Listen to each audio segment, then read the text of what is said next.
Iti Ilocanja, nasaruk 4,000 nga tutubo iti Region 1 nagrehistro para iti BSKE 2026. Ken 46 degrees Celsius na lista heat index iti Pangasinan. Dagita ken dumapay adamag iti nasa Orion, isang bay ni Bridget Marcasi, Pangosfian. Kagidandag tultuloy nga election registration ken panagsagana para iti barangay ken Sangguniang Kabataan elections nasruk og 4,000 nga aplikasyon para iti registration tinaawat ti COMELEC Dagupan. Manipod iti nasa o abilang. Dumanon iti 3,000 ti SK registrant.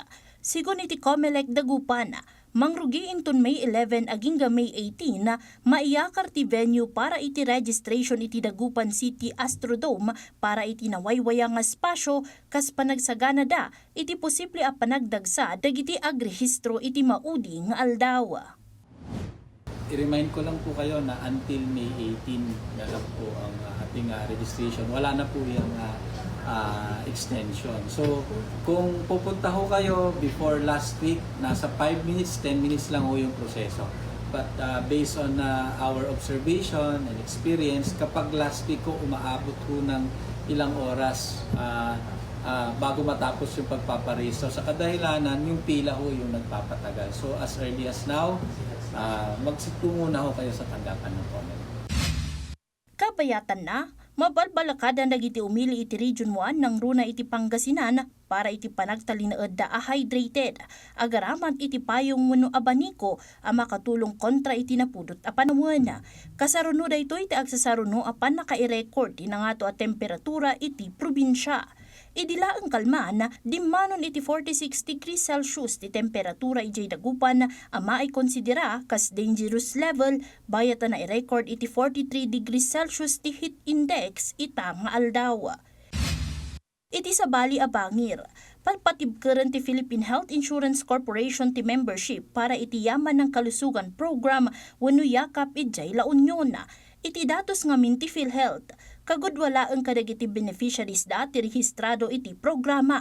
Gapu iti dayta, limitado ti madandanon dagiti serbisyo a nairanta para iti panakapatibker ti community-based ken preventive healthcare delivery. Nailawlawag a babaan iti daytoy at adda mapalawa ti access para iti libre nga outpatient consultations, laboratory test, agas ken preventive health services iti sidong ti Universal Healthcare Framework. Naparpartak nga emergency care para iti tunggal Ilocano met ti panggep ti baro nga state-of-the-art mobile intensive care unit wenno MICU ambulance iti Ilocos Sur. Babaan iti mobile ICU ambulance at ada mapaduras ken mapagbalin kas responsive ti healthcare iti probinsya ken mapapartak ti panakaipaay ti medical assistance ng runa ta fully equipped daytoy iti ventilator, cardiac monitor, suction machine, infusion pump ken dumapay akang runaan nakasapulan para iti life support systems. Bridget Marcasi, Pangosfian para iti Pambansang TV. Iti baro a Pilipinas. Kanayunan pa'y adamag, nagduduma a programa ti Jaya ti Pag-ibig Fund Member Service Office Luzon Group para kadagiti OFW ang miyembro da nga apektado iti agdam atensyon iti Middle East. Babaan iti repatriates program ti ahensya mapulubusan dagiti repatriated OFW nga alaan da pa iti pakabuklan a savings da pakaramanan ti regular savings ken Pag-ibig MP2 savings program uray saan da pa adimanon iti maturity period.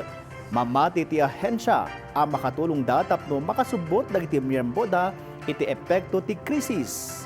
Tapno makapagnumar iti daytoy a programa, mauawis dagiti interesado nga agturong iti opisina.